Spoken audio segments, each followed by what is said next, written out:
Hi, everyone. The book that I have for you guys today is called The Paper Kingdom by Helena Ku Rhee, illustrated by Pascal Campion.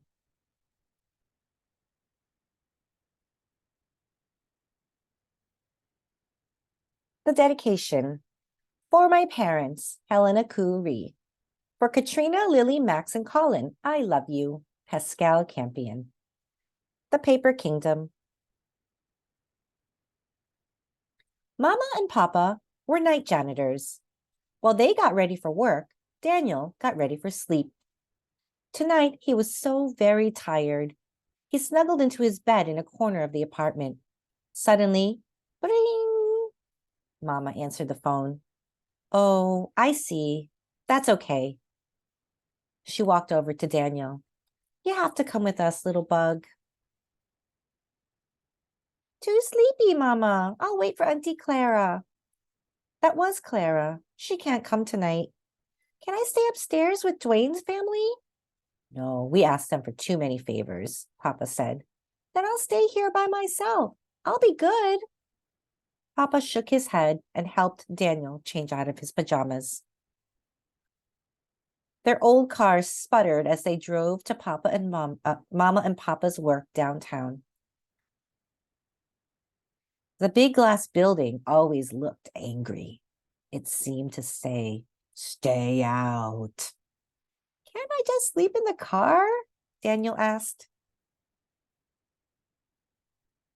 But Mama and Papa said no. They hurried Daniel inside and waved at Sam, the security guard.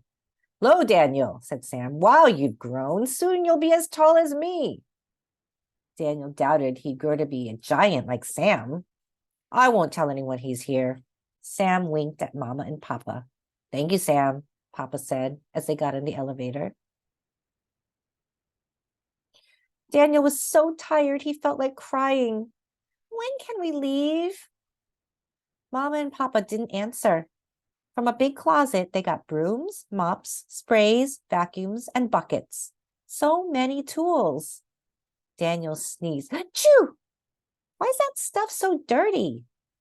Because they keep the kingdom clean, said Mama. Daniel was confused. What kingdom?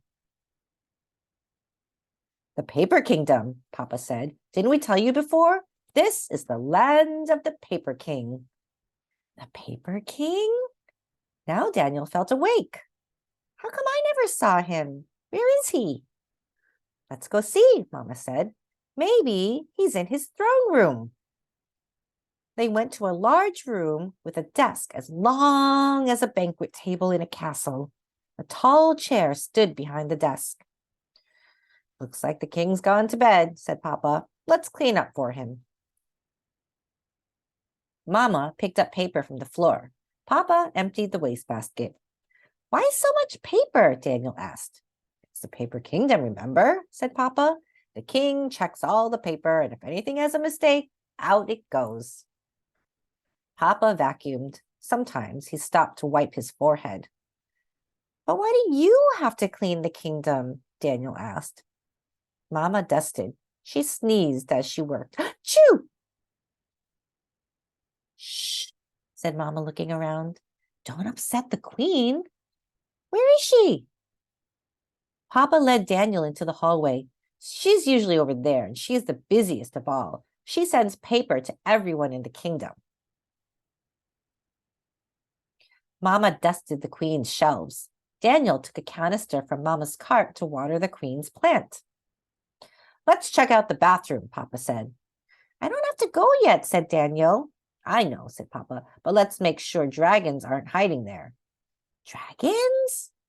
Daniel scooted behind Papa. Oh, don't worry, they work for the king, Papa said. They're small and friendly, but sometimes they hide because they're afraid. Of what? Daniel asked. The king, said Papa, and maybe the queen. When they got to the bathroom, Daniel was glad no dragons were there. Papa cleaned each stall. Maybe they're in the kitchen, Papa said. Dragons love to eat.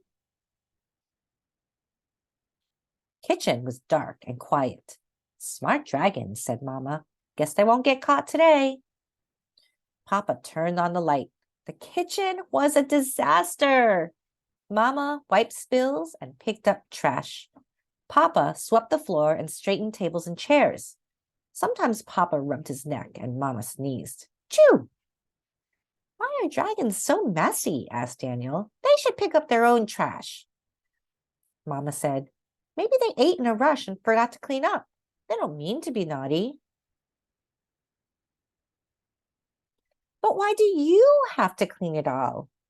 It made Daniel hurt inside to see Mama and Papa clean such a huge mess by themselves. Not fair! I'm going to yell at the dragons. He angrily threw a banana peel in the trash. No, little bug. Only the king can yell at dragons, Mama said. You know what that means? Daniel shrugged. Someday you'll have to be the king, Papa smiled. Then you can sit in the throne room and tell the dragons to be nice and neat. Daniel liked the sound of that. Can I see the throne room again? Daniel sat in the tall chair. He closed his eyes and imagined a kingdom with small dragons who picked up their litter. In the castle, papers were piled high. In the throne room, the chair seemed to reach the sky. Remember, little bug, Mama whispered. Remember to be nice when you become king. The dragons work hard too. She hummed as she wiped the windows. Daniel didn't realize they were home until he felt Mama tuck him in. He snuggled into his bed in a corner of the apartment. He thought about the paper kingdom. He decided if he became king someday, he wouldn't yell at the little dragons, but he'd make sure they cleaned their mess. That way, Mama and Papa wouldn't have to. Author's note. My parents worked as night janitors in a corporate building when I was little. On nights they couldn't find a relative or friend to watch me, they took me with them to work. I have vague memories of dozing on office chairs while my parents mopped, swept, and vacuumed. And to keep my grumpiness at bay, they told funny stories about the people who worked in the offices during the day. My parents used their humor and imagination to make an unpleasant situation seem full of possibility and magic. I wrote The Paper Kingdom for them and for all hardworking families. Helena Ku Rhee has lived in various parts of the United States, Asia, and Europe. Helena works at a movie studio by day and dreams up story ideas in her spare time. She currently lives in Los Angeles. Visit her at helenakRhee.com and follow at Helena Rhee on Twitter. Pascal Campion is a prolific French-American illustrator who has worked in the animation industry for over 15 years. His children's books include Good Morning City by Pat Kiernan and Dog Days in the City by Jody Kendall. He lives and works in Los Angeles.